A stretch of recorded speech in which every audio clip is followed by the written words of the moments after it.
Shalom प्रियो, मसीह network channel में आप सबका स्वागत करती हूँ। चलिए वीडियो की ओर बढ़ते हैं। प्रियो, बाइबल की यादगार घटनाओं में से एक घटना है नूह की जहाज की घटना। बाइबल पढ़ने वाले बच्चों से लेकर बूढ़े तक सबको याद आने वाली घटना है। लगभग 4500 वर्ष पुरानी है ये नूह की घटना। ये कहानी उत्पत्ति की किताब उसके 6 अध्याय से लेकर 9 अध्याय तक इस घटना का वर्णन हमें मिलता है। उसमें हम पाते हैं कि मनुष्य का अधर्म बढ़ने के कारण यहोवा परमेश्वर के सामने और कोई रास्ता नहीं होता उन सारे लोगों को नाश करने के अलावा।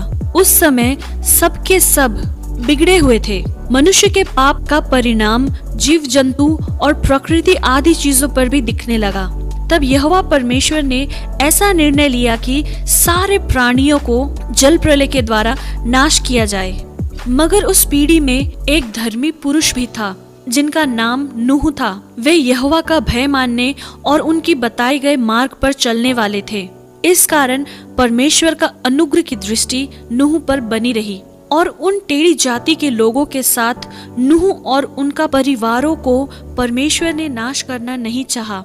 फिर परमेश्वर ने नूह को एक जहाज तैयार करने के लिए कहा जिसके द्वारा नूह और उनका परिवार जल प्रलय से बचा रहे।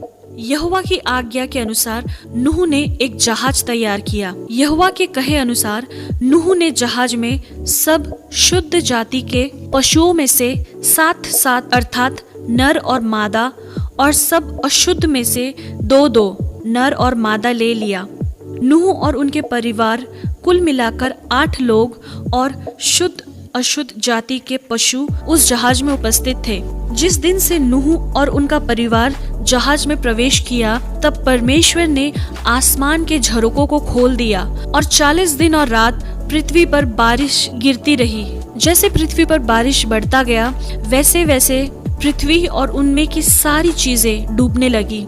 जब पृथ्वी पर 40 दिन और 40 रात पानी गिरा तब पृथ्वी पर पानी बहुत ऊंचाई तक बढ़ने लगा, इतना तक कि पृथ्वी के सबसे बड़े पहाड़ से भी 15 फीट की ऊंचाई तक। प्रियो, पृथ्वी का सबसे बड़ा पहाड़ जो है माउंट एवरेस्ट, जिसकी ऊंचाई है 8,848 मीटर, मगर प्रियो उससे भी 15 फीट ज्यादा यानी लगभग 8,863 मीटर की ऊंचाई तक पानी बढ़ने लगा और नूह का जहाज पानी के ऊपर तैरता रहा। वचन में लिखा है प्रियो, 40 दिन और 40 रात तक पानी गिरने के बाद 150 दिन बीतने के बाद पृथ्वी पर पानी घटने लगा और नूह का जहाज अरारत नाम के एक पहाड़ पर टिक गया। उस जल प्रलय ने पृथ्वी के सन्मुख सारी अधर्मियों को मिटा दिया।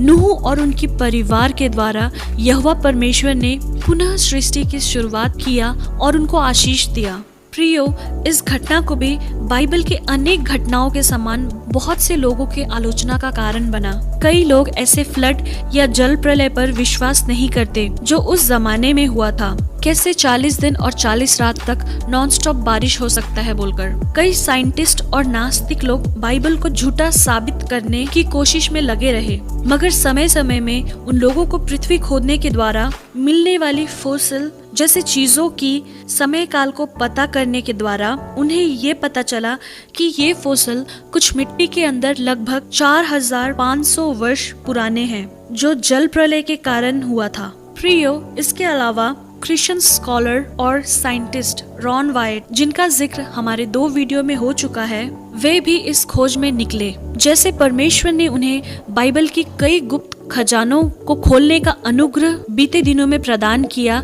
वैसे ही इस घटना के पीछे भी वे प्रेयर के साथ खोज में निकल गए। नूह के जहाज की खोज में वे अरारत पहाड़ जो कि तुर्की देश में पाया जाता है वहां चले गए। 1960 में रॉन वाइट को अरारत पहाड़ के ईस्टर्न साइड में जहाज के जैसे आकार में 500 फीट तक जमीन दिखाई दी। अपनी मेटल डिटेक्टर की मदद से वे उस जमीन को खोज करने लगे। तब उन्हें ये डाउट हुआ इस जमीन की मिट्टी का रूप बदल गया है सालों पुराना होने की वजह से। उन्हें तुर्किश गवर्नमेंट का परमिशन लेकर उस जगह का और खोज पड़ताल करने लगे और उस जमीन की मिट्टी का सैंपल लैब में चेक करने भेज दिया। लैब के खोज के द्वारा उन्हें उस मिट्टी में मेटल कंटेंट पाया, जिसका खुलासा लैब वालों ने किया। बाइबल में जो नूह का जहाज का जिक्र है, लगभग उसी के साइज के अनुसार जब उन्हें वो जमीन दिखाई दिया तो रॉन वाइट ने ये बात पर पूरा यकीन कर लिया कि ये वही साइट है जहाँ पर नूह का जहाज टिका था। बाद में रॉन वाइट को इस खोज के लिए तुर्किश गवर्नमेंट ने वाहवाही भी दी, क्योंकि ये खोज काबिले तारीफ था। प्रियो, रॉन वाइट ने कहा, अगर परमेश्वर ने उस जगह को नहीं संभाला होता तो वहाँ पर वो जहाज नहीं होता, क्योंकि अरारत पहाड़ एक ज्वालामुखी पहाड़ है जिसके द्वारा वो जहाज कभी भी पूरा नाश हो सकता था बिना एक भी सबूत छोड़े। इससे हमें ये पता चलता है कि बाइबल की कही एक एक बात सच है, मगर आज के लोगों के लिए परमेश्वर ने एक संकेत दिया है उस जहाज के द्वारा।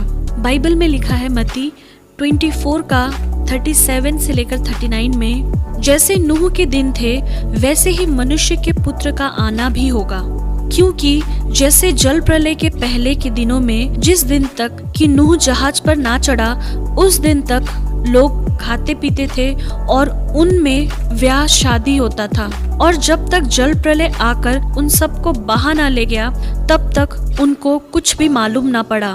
वैसे ही मनुष्य के पुत्र का आना भी होगा। प्रियो, हम देखते हैं कि बीते दिनों की खबर में कई जगह पर लोग जल प्रलय और आग से नाश हो रहे हैं। दूसरा पत्रस 3 अध्याय उसका 5 से लेकर 7 तक देखते हैं कि सत्य है कि पुराने जमाने के लोगों को परमेश्वर ने जल प्रलय के द्वारा मिटा दिया, पर आज के इस संसार को परमेश्वर आग के द्वारा सब नष्ट करने वाले हैं। इसलिए प्रियो, परमेश्वर का क्रोध का दिन आने से पहले हम यीशु मसीह जो आज हमारा जहाज है उसमें प्रवेश कर ले, ताकि हम परमेश्वर के क्रोध के भागीदार ना बने। प्रभु आप सबको आशीष दे। और प्रियो, अगर आप हमारे फेसबुक ग्रुप मसीह नेटवर्क में ज्वाइन नहीं हुए तो कृपया ज्वाइन हो जाइए। लिंक हमारे डिस्क्रिप्शन बॉक्स में दिया गया है। Thank you for watching my video. जय मसीह।